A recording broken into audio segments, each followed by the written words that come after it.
to this special broadcast exploring DRM technology.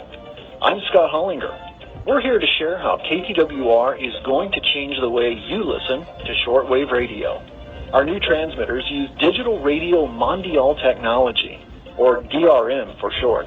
DRM provides a strong, clear signal so you can enjoy the broadcasts of KTWR.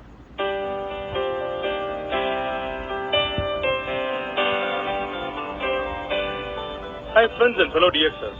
This is your favorite DX program, DX's Diary, and I am your friend and host Arun Kumar Narasimhan from Chennai in India. This 5-minute weekly DX Digest has been broadcast every week for the past 4 years with an aim to provide a lot of useful information to DXers and amateur radio operators. This week's sunspot number is 82. The SFI forecast ranges from 175 to 190 and the A index is 5. On January 1, 2025, Swedish radio commemorates a century of broadcasting. The first ever radio transmissions took place in the year 1900 by the Swedish Navy, which borrowed a Marconi radio from AEG in Germany. This endeavor was of a military nature and utilized Morse code, occurring close to Stockholm, thus representing Sweden's debut in radio communication. Uno Sandmark in Gothenburg is recognized as the first to take to the airwaves. However, the lack of historical evidence infers that his transmission was technically oriented, devoid of the music or entertainment that characterize modern broadcasts. It has been suggested, though not verified, that Sandmark's initial transmission happened in the year 1922. He stopped his broadcast when KG Eliasson made his first transmission on January 4, 1924, after which Eliasson engaged in nearly daily transmissions to fine-tune his equipment prior to his major premiere on January 15, 1924. Swedish radio has played an essential role in the development of democracy in Sweden. On January 1, 1925, at 10:55 a.m. local time, Sven Jerring delivered the announcement of High Mass, marking the inaugural broadcast of the newly established AB Radio Dansk. At that time, the organization employed only 7 individuals and operated a single channel. The following year, the duration of radio broadcasts was extended to half an hour during midday, and by 1933, the total broadcasting time had increased to approximately 8 hours daily.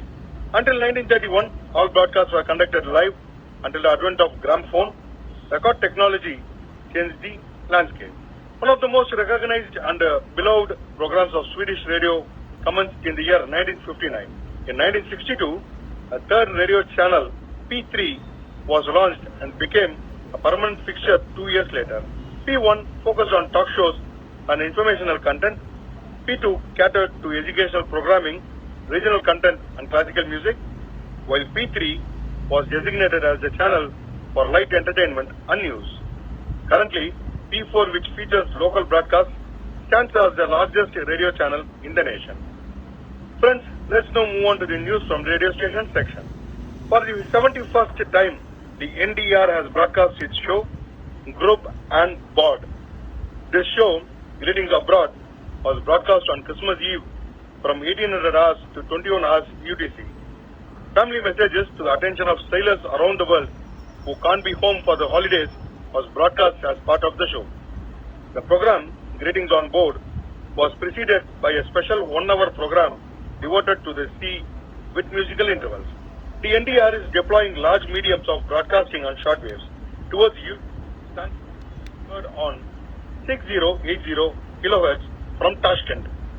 Listeners on the Atlantic Northwest can tune to the station on 15770 kHz, and Atlantic South listeners can tune to 13830 kHz.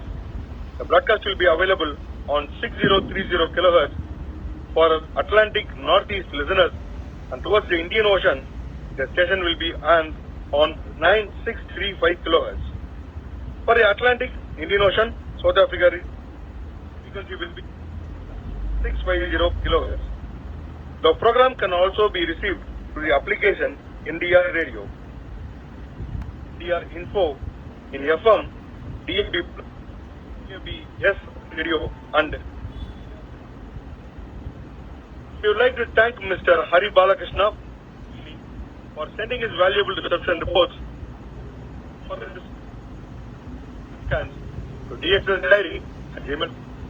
This is your friend and host, Narasimhan of